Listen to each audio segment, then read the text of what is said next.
தன்னை தமிழ் பணி சமைக்கிறார். அவைக்கு வணக்கம்.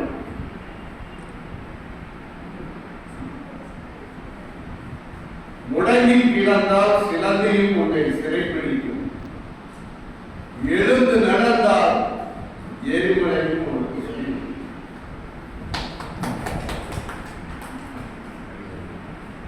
படுத்து கிடப்பவனுக்கு பகலெல்லாம் இரவு, எழுந்து நடப்பவனுக்கு திரும்பும் திசையெல்லாம் கிடக்கு.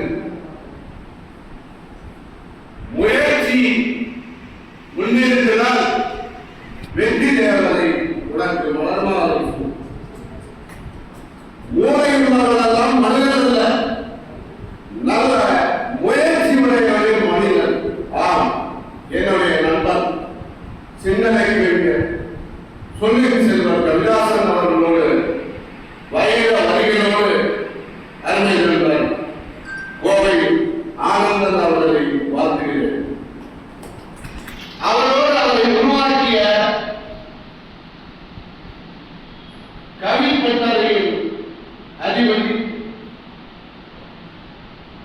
அவருக்கு ஒரு செயலாக்கத்தில் வடிவமைத்து கொடுத்த ஏழுங்க என்னங்க வாங்க என்று நாங்களும் முகநூலிலே முத்தாய்ப்பாக பாசுரம் பாடும் அருமை பட்டாம்பூச்சி முருகானந்தம் அவர்களை இந்த நேரத்திலே நினைவு பார்த்து எனக்கு முன்பு இங்கு வார்த்தை வழங்கிய அனைவரும் மதிப்புக்குரியவர். இல்லம் தேடி விருது என்கின்ற அந்த செய்தியை உருவாக்கி நாளும் தமிழகத்திலே கவிஞர்களை உருவாக்குகின்ற அரும் பணிகள், தமிழ் பணியில் ஈடுபடுகின்ற அருமை கவிஞர் கவியகம் வெண்ணிலா கலைமன்றத்தின் தலைவர் கவியகம் மணிவண்ணன்.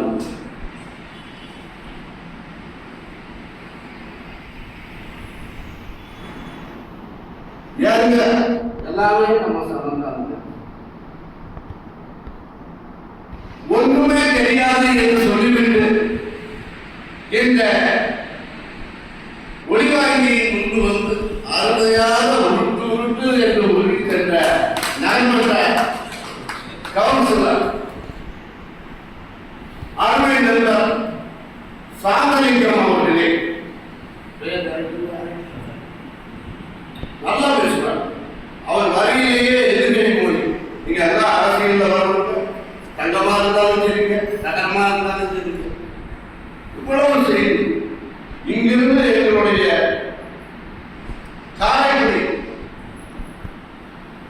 போய் கவியரசரோட கிராமத்தை சொல்லி பிடிச்சிருக்காருன்னா ஒண்ணுமே தெரியாது பாரதி வகையில் ஆரம்பித்து எவ்வளவு செய்தி சொன்னாருன்னா அது காரணம் கம்பன் வீட்டு கட்டுத்தறியும் கவிதை பாடும் என்கின்ற வகையில் கம்பன் கவிக்குன்றத்திலே அவர்களோடு பயணிப்பதால் தான் இவர் இவ்வளவு செய்தியை சுபையா சுப்பிரமணியம் எப்படி அபிராமி பட்டராக எல்லாம் சொல்கிறார் என்றால் ஒரு இலக்கிய மாணவ அறிவியாளர் சொல்லக்கூடிய கருத்துக்களை எல்லாம் உண்மையிலேயே அவர் வாழும். ஏன்னா தெரிஞ்சவங்க பேசுறதோட ஒன்றும் தெரியாதவங்க பேசும்போது தான் தெரிஞ்சவங்க தான் நீ அடுத்த நம்ம என்ன பேசுறது முருகானந்தன் உள்ளாட்சியிலேயே இவ்வளவு வாசிப்பாளர்களையும் இந்த வாசிப்பாளர் மைக்கு வச்சுட்டு எங்களை கூப்பிட்டு இன்றைக்கு பிரமாண்டமான நிகழ்ச்சி பெங்களூர்ல இருக்குது, கண்டிப்பா ஆனந்தருக்கு வருவேன்னு சொல்லி போட்டு தமிழ்நாடு போக்குவரத்து காலையில் வந்து சேர்ந்து மேற்கு ஊருக்கு போயிட்டு குளிச்சேர்ந்து மறுபடியும் ஒடியான்னு அருமை நண்பர் பொள்ளாச்சி நகர ஒன்றியிலே அதிகாரியாக தெரியாது சௌந்தரராஜன் நான் வருவன் பாருங்க ஊருக்கு நான் இங்கேயே செட்டில் ஆகிட்டேன். நானும் அந்த நிகழ்ச்சிக்கு வர கடைசி வரைக்கும் வாழ்ந்தவன். அவருக்கு பாருங்க இலக்கிய நிகழ்ச்சிக்கு கவிப்பட்டிக்கு வந்து கடைசி வரைக்கும் ஏழாயிரம் வந்து தமிழ்நாடு முழுக்க போனேன். அவரும் கவிதை வாசனை எதிர்த்தா இது ஒன்றும் பெரிய கவிஞர் சோழன் தன்னுடைய எழுத்தாற்றல் மட்டுமல்ல ஓவிய திறமையை வெளிப்படுத்தி இன்றைக்கு முத்தமிழ் சங்கத்திலே ஒரு இயக்குநராக வரக்கூடிய வாகை துணைசாமி அவர்களே, இன்னும் இங்கே வருகின்ற அறுவை சான்றோர் பெருமக்கள் சுபையா அவர்களே, சண்முகையா அவர்களே,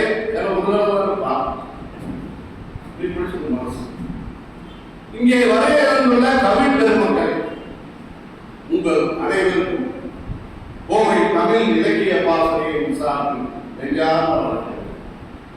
ஏன்னா எங்க வந்தாலும் Tamil Nadu Tamil nursery primary matric மேல்நிலைப்பள்ளியின் மாநில செயலாளர் அதில் போட்டாங்க. அதனால நான் சொல்றேன், ஏன்னா ஒரு குதிரை நான் 10 குதிரையை பயணிக்கிறேன். இன்னைக்கு ஒரு நிகழ்ச்சி நாங்கள் எந்த நிகழ்ச்சி இன்னைக்கு நைட் 10 நிகழ்ச்சி முட்டாள் போயிட்டு கூட பயணிக்கக்கூடியவர்கள் தான்.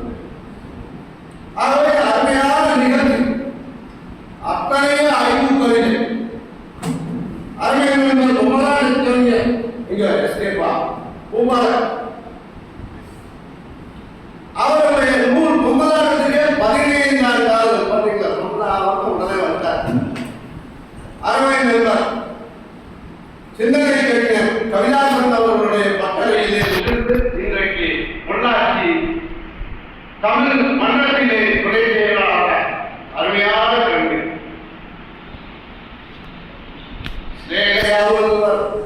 காதல் ரசம் சொற்றம் எழுதுவார். அருமையான கற்பனை. எப்படி ஆத்து பொள்ளாச்சி கண்டெடுத்த கவி சிம்மாசனத்தில் இன்றைக்கு 2 கவிஞர்கள், பட்டாம்பூச்சி கவிஞர் முருகானந்தம் அவர்களும் கோவை ஆனந்தன் அவர்களும், யாரும் தெரிந்த ஆத்து பொள்ளாச்சி வானம்பாடி இயக்கத்திலே வானம்பாடியின் கவிஞராக வந்து 1980ஆம் ஆண்டுகளில் பண்டாரங்களும் கவிதை வாசித்து புதுநடையிலே கவிதை எழுதாமல் இளைஞர்களை எல்லாம் தங்கள் பக்கம் இருக்க வேண்டும் என்று ஆற்று பொள்ளாச்சியிலிருந்து வந்தார்கள். இன்றைக்கு 2 சாகித்ய அகாடமி விருதுகளை பெற்று இன்றைக்கு பல்வேறு விருதுகளை அலங்கரித்து இளைஞர் சமுதாயத்தை உருவாக்கிய எங்களுடைய ஆசா ஆற்று பொள்ளாச்சி கவிஞர் சிற்பி அவர் உருவாக்கிய இந்த மண்ணில் தான் இன்றைக்கு இத்தனை கவிஞர்கள், அதில் நம்முடைய ஆனந்தன் அவர்கள் எல்லாம் ஒவ்வொரு முதல் நூலுக்கும் நான் திறனாய்வு எழுதி அவருடைய கவிதையை படிக்கும் போதெல்லாம் ஒரு கவிக்கோ அப்துல் ரஹ்மான்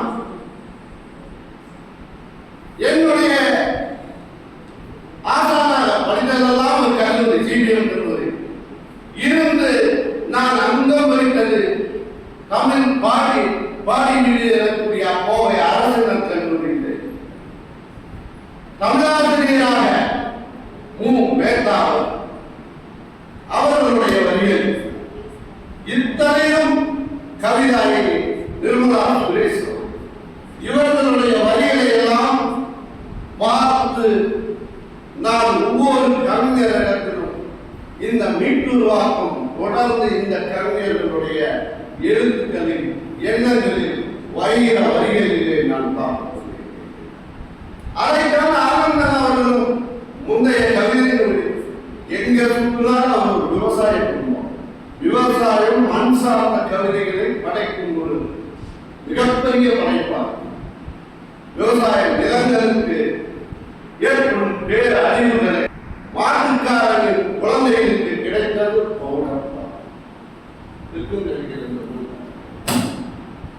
எப்படி படிக்கும் போது பயனாகும் நெஞ்சில் அந்த வரிகள் அப்படியே நம்ம ஈர்க்கணும். அதுதான் ஐப்பு சாலை முழுவதும் சமக்கூடிய, ஆனாலும் இந்த வாரம் சாலை செருப்புல அடிச்ச மாதிரி இருக்கு. இப்படி எழுதணும் வராய் புஸ்தகம் கிட்டத்தட்ட ஒரு 40 ஆண்டுக்கு முன்னாடி அந்த கவிஞர் எழுதலாம் என்று எழுதுவதை எடுத்து மையே என்னுடைய ஆசா கவிக்கோ அப்துல் ரஹ்மான் அவரை அழைத்து வந்து 91ஆம் ஆண்டு சுதியோடு வந்த நதி என்கின்ற அந்த புத்தகத்தை எழுதிய கவிஞர் பா. விஜய் அவர்களை திரைப்பட பாடலாசிரியராக இன்றைக்கு வளம் செய்திருக்கக்கூடிய அந்த அமைப்பின் பொதுச் செயலாளர் ஏராளமான கவிஞர்களை உருவாக்கிய அந்த இடத்தில்தான் இவர்களெல்லாம் இப்போது வந்து கொண்டு மிகவும் தமிழ் இலக்கிய பாசறை இந்த ஆண்டில் நம்முடைய பட்டாம்பூச்சி கவிஞர் முருகானந்தம் அவர்களுக்கும் நம்முடைய கோவை ஆனந்தன் அவர்களுக்கும் இன்னும் 10 கவிஞர்களை பட்டியலிட்டு இவர்களுக்கெல்லாம் 2000 விருதுகளை கொடுத்து ஒரு தனி மிகப்பெரிய ஒரு பொக்கிஷமாக 43 ஆண்டுகளில் வழங்கக்கூடிய இந்த தமிழ் இலக்கிய பாசறை இவர்களை எல்லாம் வழங்கியிருக்கிறது. வருடத்துக்கு 4 நிகழ்வு கவியரசர் கண்ணதாசன் விழா, ஆசிரியர் தினம், அதெல்லாம் ஆசிரியர்களுக்கு கொடுக்கக்கூடிய பெண்களுக்கு என்று மார்ச் அந்த 8 கடந்த ஒரு 25க்குள்ள பெண்கள் தினம் ஆண்டு விழா 4 அந்த விழாக்களிலே ஏறத்தாழ ஒரு 150 விருதுகளை கொடுத்துள்ளோம். ஆரம்பத்தில் 10 விருது இப்ப தேடி கவிஞர்கள் அவர்களுடைய படைப்பின் ஆளுமை தன்னை வைத்து அவர்களை பரிந்துரை அவர்கள்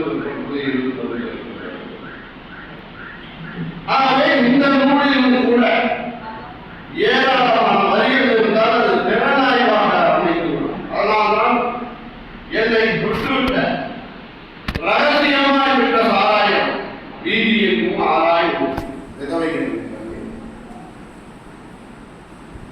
அதேபோல்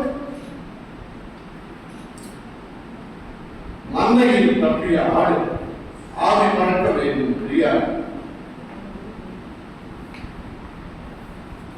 அமைச்சர்கள் வருகை மக்களுக்கு மகிழ்ச்சி அளிக்கும் இடைத்தேர்வு இது போன்று ஏராளமான கவிதைகள் ஐக்கூ கவிதைகளாக இந்த படைப்பாளி ஒரு காலத்தில் மரபு கவிதை இருந்த காலம் போய் இன்றைக்கு மரபு கவிதை எழுதக்கூடிய புலவர் ரவீந்திரன் அவர்கள் உட்பட எல்லாமே புது நடையில் எழுதுகின்றார்கள் என்றால் இது தமிழுக்கு சிறப்பு சேர்ப்பதல்ல, தமிழ் பணி செய்வது சமுதாயத்திலே அனைவரையும் சேர்க்கக்கூடிய ஒரு மெசேஜ் செய்தியாக இந்த ஐக்கூ கவிதை விளங்குகின்றது. ஆனந்தனுடைய வரிகளை சிலாயித்து சொல்லிக்கொண்டே போலாம். காலத்தின் நன்மை எழுதி நாளத்தின் நன்மை எழுதி நான் ஏன்னா எல்லா பக்கம் போய் இந்த ரைமிங் சொல்றத அதுலயே காலத்தின் நன்மை எழுதி நாளத்தின் நன்மை கரெக்ட முடிகிறாராங்க அப்படின்னு புரிஞ்சிட்டாரு. ஆகவே இதோடு என் முறைக்கு நிறைவு செய்கிறேன். நன்றி, வணக்கம். தமிழ் இலக்கிய பாசறையில் சார்பில் இந்த பொன்னாடையை வருகின்ற விழாக்களிலே நாம் விருதுகள் வழங்கினால் இந்த இடத்திலே பொள்ளாச்சி நகர வங்கி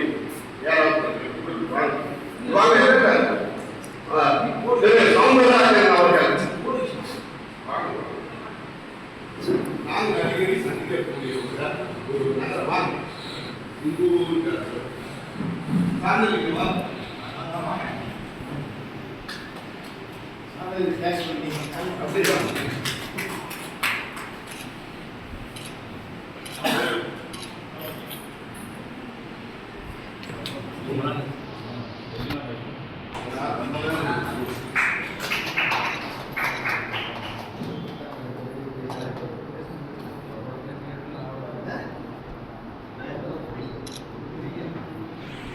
கொஞ்சம் கொஞ்சம் நல்லா